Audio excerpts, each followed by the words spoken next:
такое условие для работы. А в самом деле, значит, как мы на это влияем, это уже другой вопрос, да?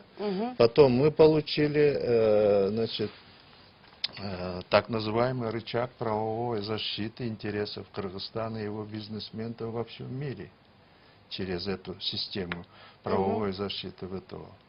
Им тоже мы не пользуемся. То есть это ВТО — это хороший механизм для Мы получили поиска, возможность вести переговоры с любыми странами, чтобы открыть доступ поступления наших товаров в другие рынки. Но этим тоже не занимаемся. Этим надо заниматься. Значит, мы получили возможность защищать внутренний рынок. И им тоже надо пользоваться. А просто не сидеть и говорить, что вот нас, как говорится, завалили товарами и так далее. И, наконец, вот говорят о том, что внутренние производители страдают. Нет, абсолютно нет. Внутренние производители должны быть конкурентоспособными. То есть качественную продукцию. Конечно. Если мы их будем вечно защищать, они ничего качественного производить не будут. Почему внутренний потребитель должен страдать и довольствуется некачественным продуктом? У нас есть... Я думаю, что мы продолжим нашу беседу. Да. Здравствуйте. У меня следующий вопрос. Почему в нашей стране не разрешается производство продуктов по техническим условиям? Это по требованиям ВТО, да? Тогда почему к нам в страну заводятся продукты с техническими условиями? Спасибо. У нас продукция, значит, по техническим условиям разрешается. Такого запрета нет, и ВТО здесь никакой роли не играет. Единственное, по требованиям Всемирной торговой организации мы должны привести в соответствие международным стандартам, свои стандарты, в том числе технические условия. Если эти технические условия составлены еще при Советском Союзе и не переработаны, и не переизданы, и по нему, может быть, такие случаи попадают. А по техническим условиям можно выпускать, и никаких запретов здесь нет.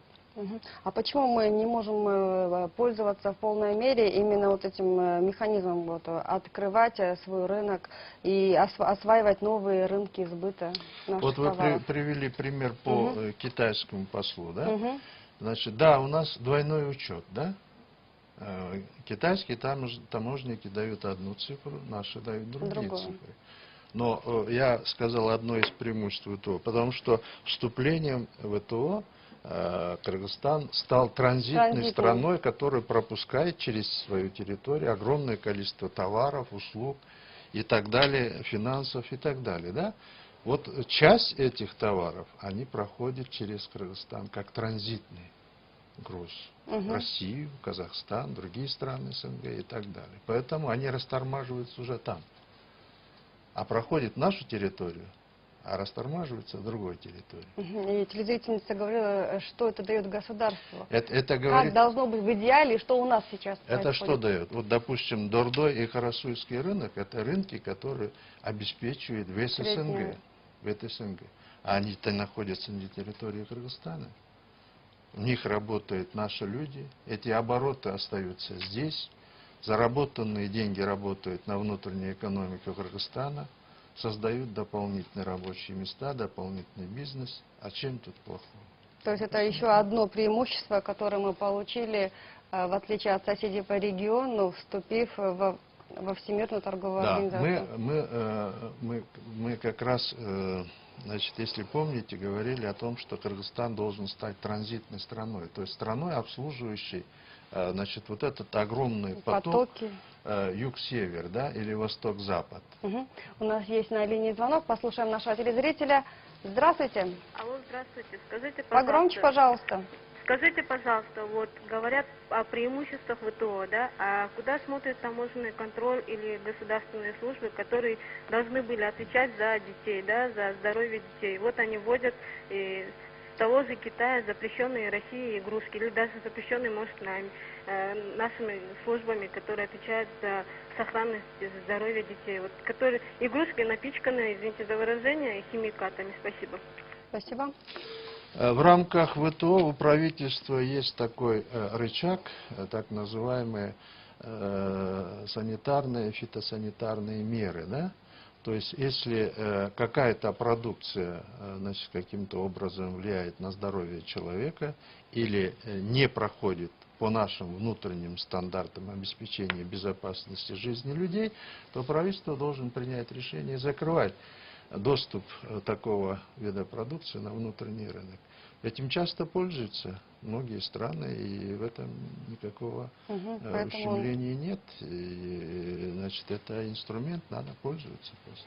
А на ваш взгляд, наше правительство активно пользуется этими преимуществами, этими Но мне инструментами? кажется, этим сегодня не пользуются, потому что за каждым из этих товаров с потоком, который поступает по импорту в внутренний рынок, находятся люди, которые каким-то образом разрешают эти проблемы, проходя мимо такого рода барьеров. Да?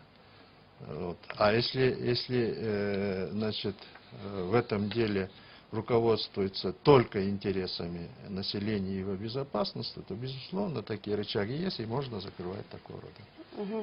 Вчера на встрече с журналистами статс-секретарь Министерства транспорта и коммуникации Куанчбек Мамаев, он заявил, что в Кыргызстане следует облегчить процедуры прохождения границы и таможенных постов, и необходимо также снять физические и иные барьеры, чтобы создать зеленый коридор. Ну да. Ну, это тоже предусматривается, значит... Что значит физические и иные барьеры?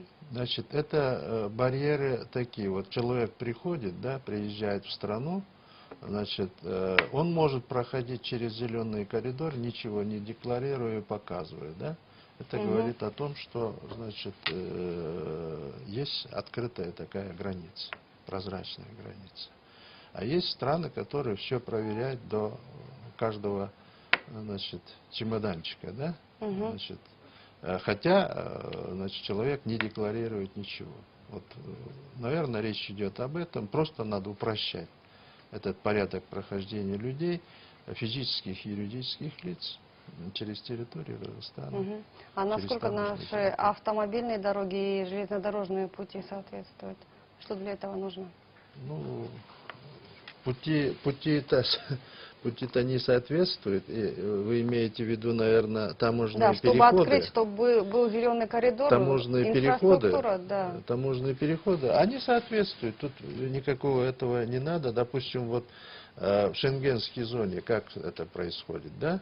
Значит, ни в одной границе государства никакая машина не останавливается. Он проезжает просто, смотрит. Значит, если где-то есть подозрение, останавливает. А так проезжает. А у нас на таможенном посту каждая машина уходит по 10-15 минут, да?